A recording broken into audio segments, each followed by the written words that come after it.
Hi everyone, welcome back for another whiskey review. Today looking to try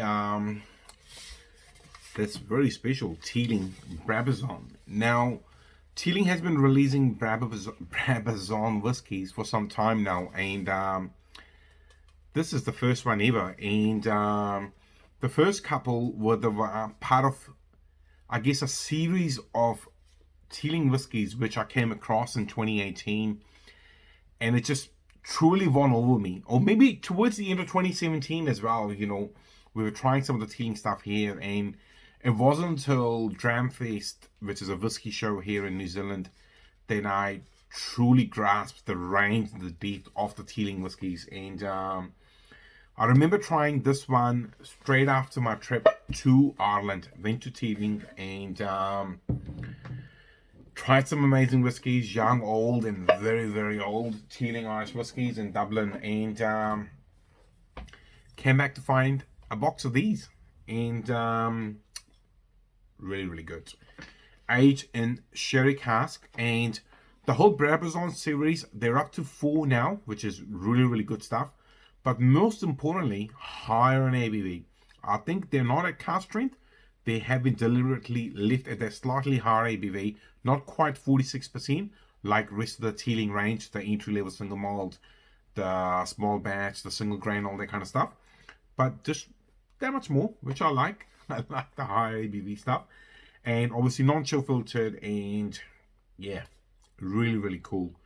The Brabazon series itself is named after a gentleman, William Brabazon, the third Earl of Meath, who resided over Newmarket, which is where Teeling Distillery is now in Dublin City, and all the amazing work it did, and I guess in a way set up the whole area for future success. All right, into the whiskey. Now, if you have seen the last 3 reviews, this is along the same line. Yet another bottle that I've been sitting on for 3+ years, but it's getting a bit low. It's a dark bottle, but I can see through it here. Sitting about here, considering there's a bit of a gap there, but so it's only got about 100, 110 mils, but I've been nursing it for some time, and I'm just chopping through all of these bottles, and more importantly, finally doing reviews with them, because they are so special. They've been a big part of my whiskey drinking over the last 3 years, but it is literally now time to say goodbye to these really truly special whiskies. So, aged in sherry cask are 49.5%, and not very deep dark in color, but yep, there's a bit of color in there. It's not the most darkest, deepest color, but yeah. Right, let's see what it's like on the nose. Creamy. Wow. Because I had just finished reviewing a Glenlivet whiskey directly before this, which was ex-bourbon cask and very tropical sweetness. Where this one, straight up on the nose, that gentle spice and creamy character. Really good.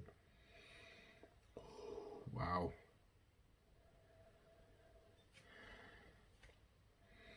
Now, I genuinely don't know, and I haven't tried to find out for purpose of this review how old, or maybe, someone may have made a comment in the blog somewhere, what is the average age maybe of some of the whiskeys they've got in there.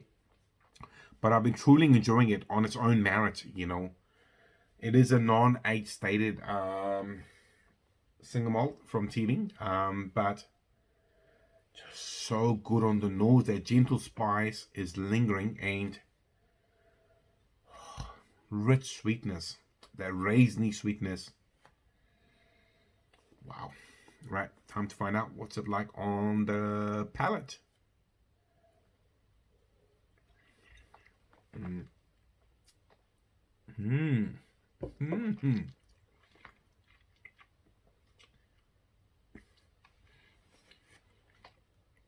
Wow, so rich, and spice is so warming. It tastes like old whiskey. Wow. so oily.